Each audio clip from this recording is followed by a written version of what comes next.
Hi, I'm your host Robert Klein for Fight Japan. On today's show, we're visiting Japan's most prestigious university, Tokyo University. We're not here to learn about robotics or history or political science. We're here to meet Petr who's going to introduce us to the world of collegiate sumo. Petr, or Peter, is a PhD student as well as a team captain and a sumo collegiate champion.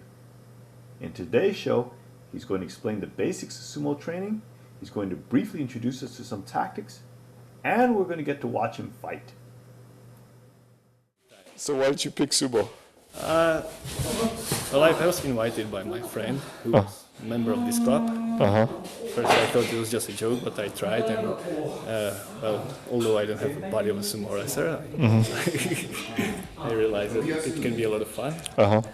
When I need some break in my research, I just come here and smash my face with some other guys, wrestle for a while, and then I go back to my lab. So what do you study? Yeah. My department is civil engineering department. Now I'm finishing. I'm in the third year of my doctoral research on relation of water supply and social relationships. My case study is in the Philippines. Peter is now working on the pole or teppo. The key here is to learn how to synchronize the arms and legs and to move the hands in a circular motion. In sumo, you move the same hand and the same leg and you push with your knees apart in order to stabilize your body against a lateral attack. The pole exercises reinforce these basic techniques. They also condition the arms for thrusting techniques. Here, Peter shows us the most basic sumo exercise called suriashi. This teaches you to keep your center of gravity low, not to lift your feet off the ground, and to move your arms in a circular motion. It's very important exercise for sumo because you learn to move the sumo-like way. When you manage to move like this in good form, it's good to start practicing the speed in the same form. Go as fast as you can. Very smooth. All right.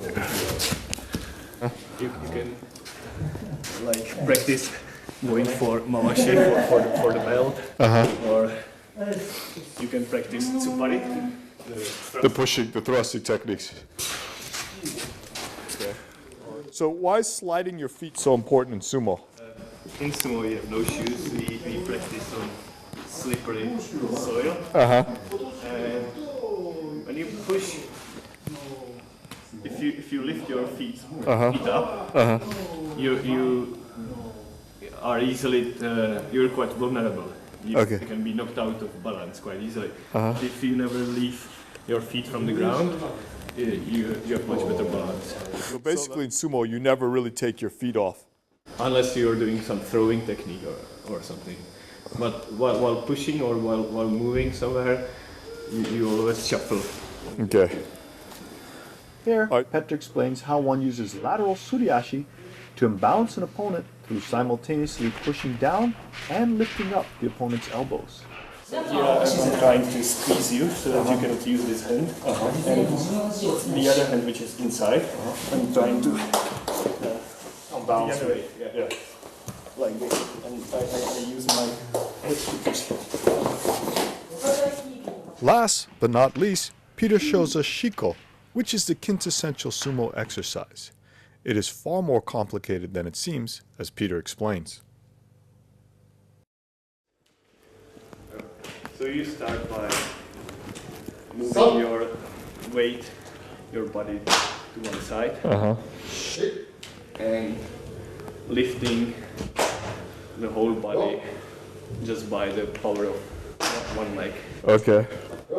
It's good to stop in the top position for a moment, and then just let the whole body go. Okay, let me hear the typical shiko sound again. I don't know if I... Yeah. Okay. So heel of foot, ball of foot, then heel.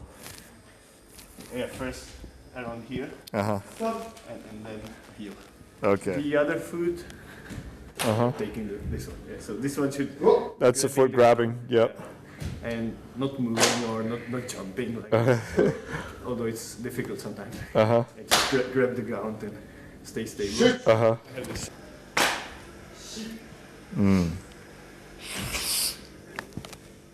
These push drills are another central part of sumo training and are the key warm-up exercise before the actual sparring.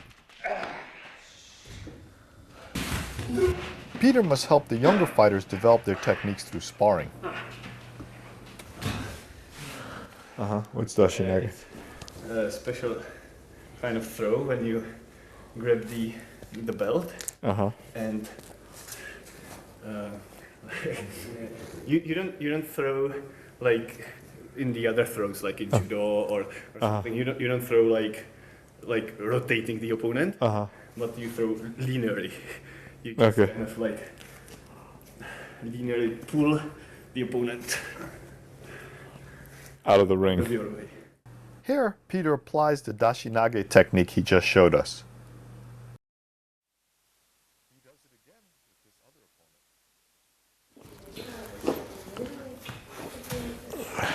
opponent. Peter uses a kick sweep to unbalance his opponent.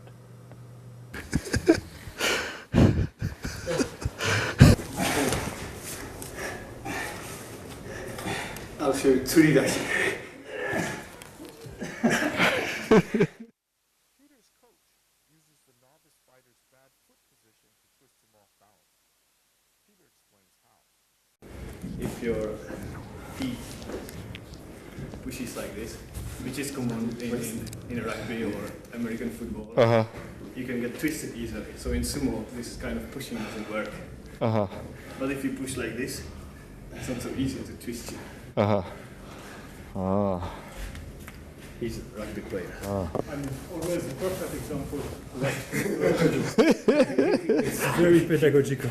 To be able to break the opponent's grip. Yeah, Show. yeah, I saw you break his grip on his moashi. Yeah, he grabbed your moashi and you broke it. Yeah, that's breaking it from outside. The other is from inside with your elbow. Peter breaks a grip on his moashi from the inside using the elbow technique.